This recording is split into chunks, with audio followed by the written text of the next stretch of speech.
Three Nigerians who lived it up on a luxury estate in Johannesburg's West Rand now face the possibility of 20-year jail sentences in a U.S. prison after allegedly stealing $6.3 million, which is equivalent to 116.3 million rands, from businesses through sophisticated scams.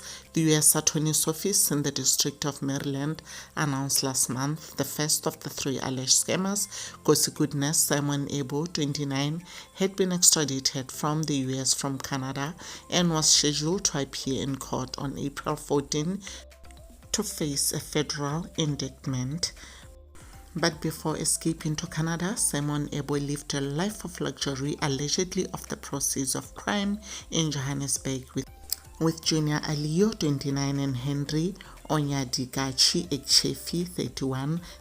They lived in a luxury house in Romsik Country Estate, which they allegedly used as their scheming headquarters.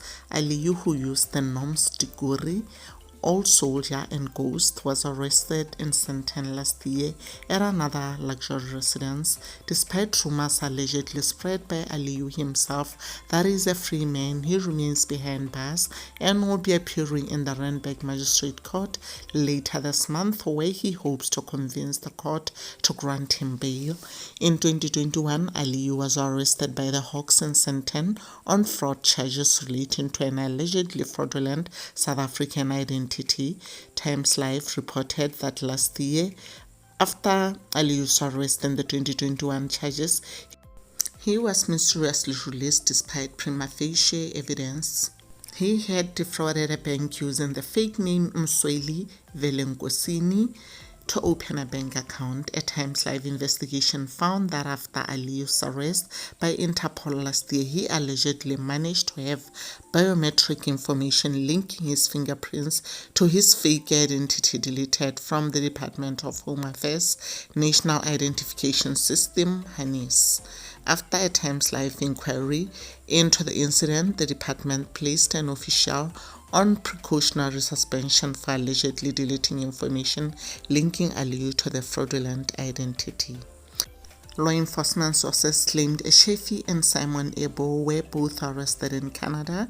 According to the U.S. Attorney's Office announcement on Thursday, the trio, along with alleged scammers based in the U.S. state of Maryland, allegedly stole $6 million, that is equivalent to 110.8 million in rands, by illegally gaining access to business email addresses and diverting payments to bank accounts they controlled.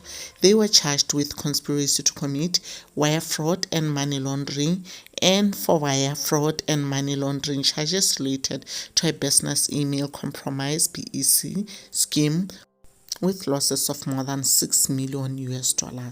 According to the 7-count indictment, from February 2016 until at least July 2017, the defendants conspired with others to perpetrate a BEC scheme. Read the announcement published on the U.S. Justice Department's website last month.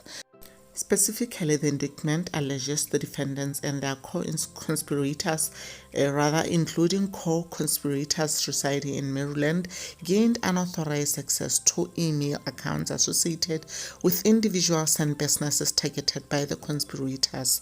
The co-conspirators then allegedly sent false wiring instructions to the victims' email accounts from proofed email, which are emails with forged sender addresses, to deceive the victims into sending money to bank accounts controlled by perpetrators of the scheme called drop accounts, the statement read.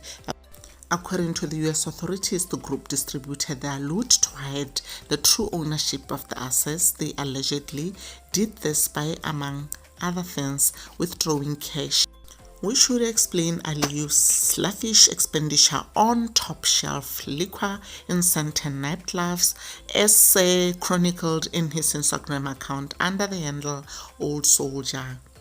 Other means of hiding the loot included laundry money by disbursing the stolen funds from drop accounts, by direct transfers to other accounts, obtaining cashier's checks, and by writing checks to other individuals and entities For example, defendant Aliyu is alleged to have made a 350,000 US dollars, which is equivalent to 6.46 million in rands, wire transfer from one of the drop accounts in Maryland to an account he controlled in South Africa, knowing the funds were the proceeds of a crime and the transactions was designed to conceal the nature, source and ownership of those funds, said the press statement. Finally, the defendants are charged with wire fraud related to the BEC scheme.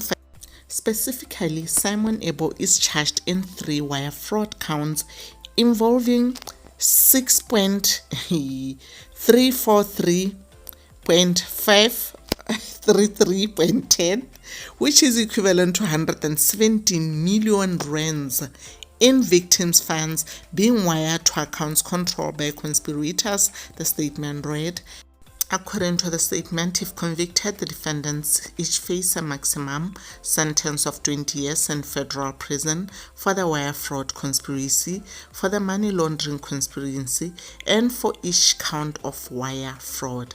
If convicted, Aliyu also faces a maximum of 20 years in federal prison for money laundering, it said.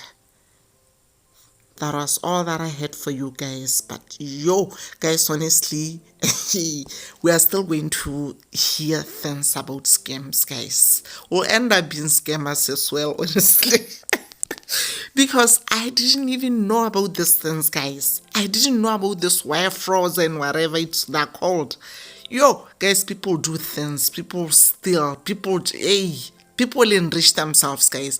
We envy people when we see them Instagram pages and be like, yo, people are living. How are they even making money? That's why I always tell people that, you know what, at times we should learn to just be content with what we have or we can afford to do, guys. We're just visitors in this world. The next day you'll be gone. All those things, they'll just remain in this world and people will fight for all those things. Yeah, we all want to live well. We all want to live have to drive those flashy cars and live in those mansions, guys. But at times, guys, let's learn to just appreciate the most important thing, that is life. People go through stuff, guys, to actually live their luxurious life. Some people, they sleep with snakes, guys. Some people, they sleep in the ditches every night. Some people go kill. You know, guys, there's no peace for having so much money. But anyway, guys, yeah, I know some people that are just giving their money because they're working hard for their monies.